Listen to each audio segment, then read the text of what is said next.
Alors, nous sommes de retour sur la Web TV de la Convention nationale des avocats, édition 2014 à Montpellier. J'accueille cette fois Michel Bénichou, qui est deuxième vice-président du CCBE, le Conseil des barreaux européens, ancien président du Conseil national des barreaux et toujours membre du Conseil national des barreaux. Nous allons parler de la relation des avocats avec le droit européen et les instances européennes. Nous savons que vous êtes un fervent défenseur du droit européen, ou en tout cas de sa bonne connaissance pour les avocats. En quoi les avocats français pourraient-ils utiliser le droit européen pour gagner plus d'affaires, s'ils connaissaient mieux ce droit ? En fait, le droit européen aujourd'hui touche tous les domaines. Auparavant, on pouvait penser que certains domaines qu'on appelait régaliens, où le droit des personnes n'était pas touché par le droit européen. Ce n'est plus le cas.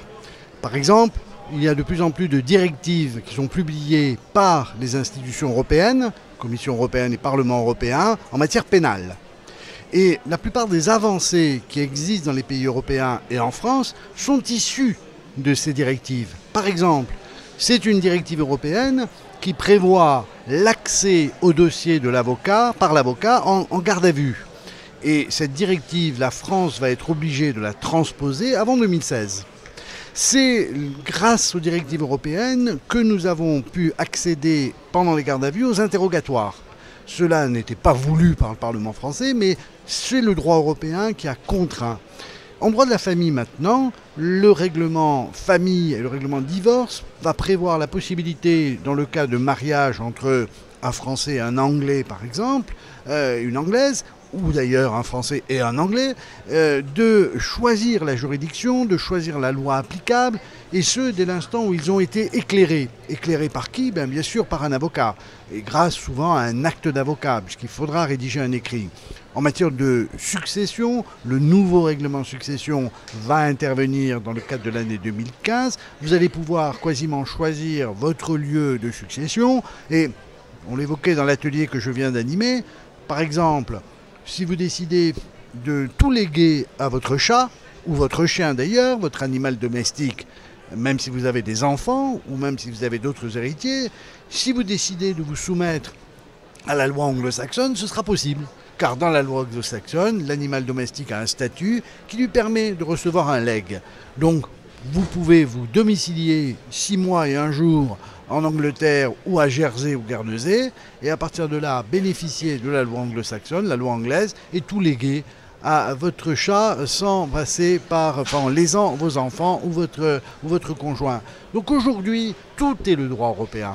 En matière de droit des sociétés, droit européen, droit de la famille, droit pénal, droit civil, tout le droit des contrats va être modifié par le droit européen. Donc on ne peut pas avancer sans connaître le droit européen. Un avocat qui fait du droit social ne peut plus aujourd'hui exercer correctement son métier s'il n'a pas une vision du droit social européen. Donc je dis aux avocats français, mais ils le savent, il faut se former au droit européen, il faut avoir le réflexe européen. Il faut oser aussi devant les juridictions. Bien sûr. Ça fait un peu peur d'invoquer une norme européenne devant un tribunal français. Tout à fait. Alors aujourd'hui, évoquer la jurisprudence de la Cour européenne des droits de l'homme est parfaitement admis, et particulièrement en matière pénale ou en matière sociale, car les juridictions savent l'apport de la Cour européenne. Invoquer la jurisprudence de la Cour de justice de l'Union européenne est parfois plus compliqué, il faut la connaître, il faut l'interpréter, mais c'est possible. Invoquer les directives et demander leur application immédiate, même lorsqu'elles ne sont pas transposées, c'est beaucoup plus complexe. Et enfin, ce qui est le plus complexe, c'est poser la question préjudicielle à une juridiction française au fin de saisir la Cour de justice de l'Union européenne d'un problème de droit. Car là, il y a une vraie frilosité des juridictions, souvent par la méconnaissance. Les magistrats eux-mêmes sont peu formés. Et lorsqu'on regarde les statistiques sur l'Union européenne, on s'aperçoit que les magistrats français sont parmi les moins formés en Europe sur les questions de droit européen. Paradoxalement, alors que nous étions parmi les fondateurs de l'Union européenne, eh bien nous sommes en retard sur la formation par rapport aux Anglais qui se sont immédiatement emparés du droit européen, et par rapport aussi aux pays de l'Est, enfin anciens pays de l'Est, qui, parce qu'ils adhéraient à l'Europe avec une conviction très forte, ont voulu intégrer le droit européen dans leur pratique. Et donc les avocats des pays de l'Est, les Polonais, les Hongrois, les Tchèques, tous les pays des Balkans, sont très formés à ces questions de droit européen. D'accord. Et quel impact peut avoir le CCBE sur voilà, cette meilleure connaissance du droit européen? Alors, le Conseil des barreaux européens essaye de diffuser, mais nous ne sommes pas effectivement un organe de diffusion des textes. En revanche, j'espère que lors de ma présidence ce sera intensifié, sans être un organe de formation, car ce n'est pas non plus notre vocation. Nous voulons être un lieu où on peut trouver l'information. Et donc, le Conseil des barreaux européens lance, et elle sera prête dans le courant de l'année 2015, une plateforme européenne de formation. L'objectif est, en allant sur cette plateforme, de trouver dans l'Union européenne la formation qui vous convient. Donc, si vous voulez vous former à une formation en droit comparé sur le droit allemand du divorce, ou le droit italien des sociétés, ou le droit anglais en matière de finance, eh bien vous aurez sur cette plateforme tout ce qui se passe en matière de formation et vous pourrez donc avoir l'information pour choisir. Ça, c'est la première action, c'est l'information. Et même de manière dématérialisée, peut-être? Alors, nous espérons que lorsque ça existe, on aura du online et ça permettra effectivement de diffuser. Mais il peut y avoir un intérêt aussi à aller sur place. Pourquoi? Parce qu'un voyage n'est souvent pas désagréable, que ça permet de rencontrer d'autres confrères et se former. La difficulté que nous avons actuellement, c'est que chaque système de formation permanente est indépendant en Europe. Et donc, par exemple, en Belgique, il y a un système de formation continue obligatoire. En Italie, un système de formation continue obligatoire. Mais il n'y a pas de lien avec le système français. Donc, nous sommes en train de travailler à l'idée d'une reconnaissance mutuelle des formations en Europe. Un avocat français ira se former en italien sur une question de droit comparé ou sur une question de droit qu'il choisira. Sa formation sera ensuite validée. Il y aura une attestation fournie par le barreau italien, le Conseil national italien, qui sera automatiquement validée par le Conseil national des barreaux. Ça permettra effectivement de, entre guillemets, rentabiliser la formation dans le cadre de la formation continue permanente obligatoire. Et je pense que cet élément va encourager encore les avocats à se former en Europe. D'accord. Pour conclure, quelques petits mots. Vous avez emmené avec vous le bilan 2013 du CCBE. Voilà. Quels ont été les grands achèvements de cette année écoulée?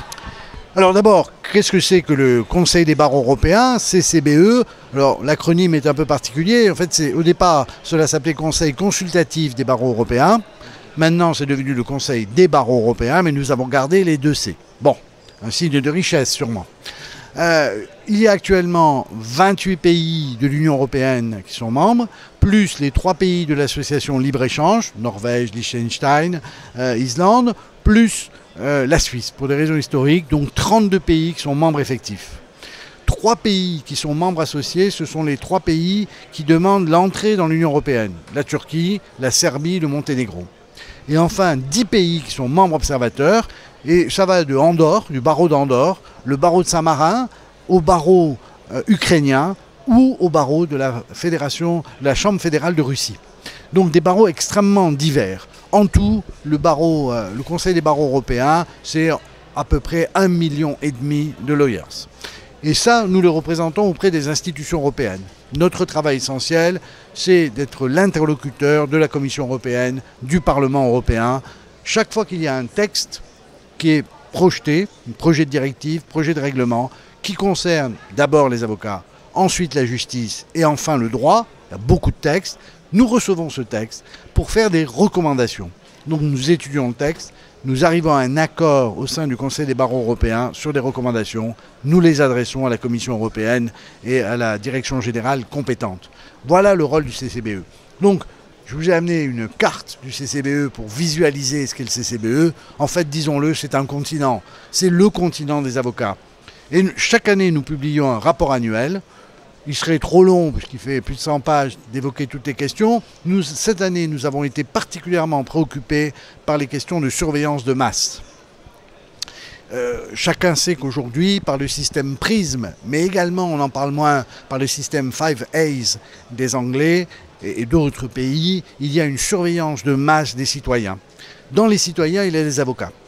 Et le secret professionnel aujourd'hui est menacé du fait de cette surveillance de masse. Tous les courriels sont examinés, les hébergeurs doivent donner tous les éléments concernant le travail des avocats, toutes les communications téléphoniques sont écoutées, ça n'est plus supportable. De même, en matière de données personnelles, nous estimons qu'il faut que les citoyens soient défendus et nous pensons qu'il est temps de créer un habeas corpus numérique, c'est-à-dire des droits des citoyens en matière numérique. On a beaucoup parlé du droit à l'oubli en matière d'Internet, mais c'est aussi le droit de changer effectivement une donnée. Bref, que vos données personnelles soient une propriété et qu'à partir de là, vous puissiez intervenir. Mais les domaines d'intervention du CCBE sont très larges. Je parlais d'un règlement des petits litiges qui vient d'être fait par la Commission européenne concernant le règlement, comme l'on l'indique, des tout petits conflits, moins de 10 000 euros.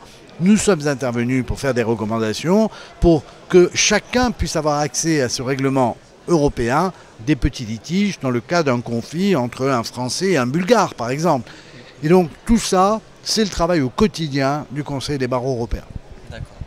Eh bien, on va continuer de suivre l'actualité du CCBE, le Conseil national des barreaux européens. Conseil des barreaux européens.